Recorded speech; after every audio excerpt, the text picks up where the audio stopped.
मोर प्रिय दर्शक बंधु मोर आंतरिक शुभेच्छा। आज होली और दोल पूर्णमी की संबंध में आलोचना करवा। होली कहीं पालन करते। हिरण्यकश्यपु का भौणी नाम हूँ होलिका। से अग्निदेवता वर प्राप्त करते अग्नि के स्पर्श कर कि है कौन। हिरण्यकश्यपु ता भौणी को परामर्श देला जे से प्रहलाद को नहीं अग्नि संयोग स्थान में बसब और प्रहलाद उड़ी हो मरीज। होलिकार तो किसी हम ना। तेणु हिरण्यकश्यपु ये षड्यंत्र विषय ता भौणी को कहला तू प्रहलाद को नहीं बसबू और प्रहलाद मरीज कि है कौन। होलिका प्रहलाद को नहीं अग्नि प्रवेश कला और शेष होलिका निजे से अग्नि संयोग निजर जीवन देवाक पड़ा। प्रहलादर किसी है ना कारण से विष्णुकर परम भक्त थे। होलिका जो वर प्राप्त करथिला जे ताको अग्नि के स्पर्श करना हेले अग्निदेव तो वर दे नथिले जे अन्य प्राण को अग्नि झास देवाई। तेणु से वरर दुरुपयोग कला। तेणु तांको अग्नि झास देवाक पड़ा।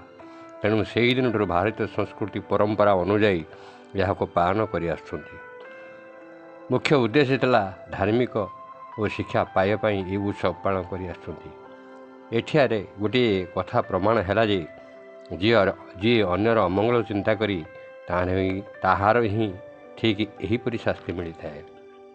किंतु आज समाज यहाँ दुरुपयोग कर होली खेल नुहे रक्तर खेल खेली चलते।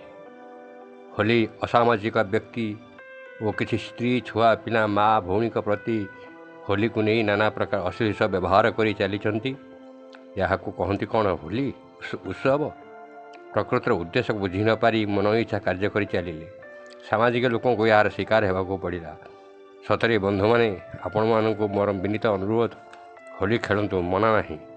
ये रंग नहीं गुरुजन पाद तले रखी आशीर्वाद लाभ करूँ और साना मान गाल लगाई भल पाइबार स्नेह ममता को उजाड़ी दिं। सतरे समाज रामराज्य हो भूल कर ना। ये लोक मान को हैरान हरकत कर ना।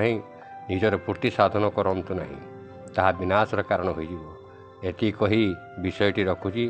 भल लगी टे आशीर्वाद और भल पाइबा जारी रखिथे। एते ही मोर कामना रखुची। नमस्ते नमस्ते नमस्ते।